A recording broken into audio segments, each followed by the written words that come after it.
The myth is product backlog refinement takes place during sprint planning. The truth is, while it's possible, it's not a good idea. The refinement usually takes place outside of the sprint planning. Before we start, take a look at my website. There you'll find courses on Scrum and Kanban and lots of useful resources to download. So let's get started.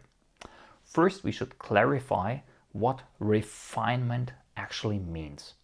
Refinement is about decomposing backlog items to be small enough to fit into a sprint. Understanding the requirements of these items so they can actually be worked on and implemented, and estimating items if the team wants to work with estimates.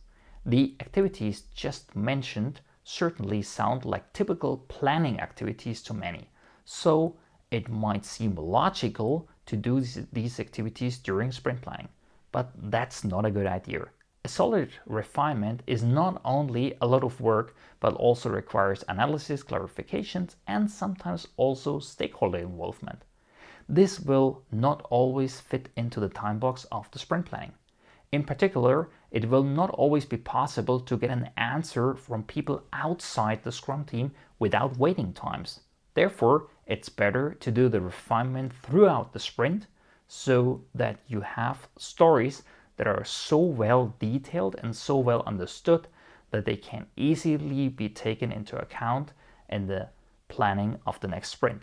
This does not mean that it was forbidden to do refinement activities during the sprint planning, but it is better to start the sprint planning with already well-refined stories.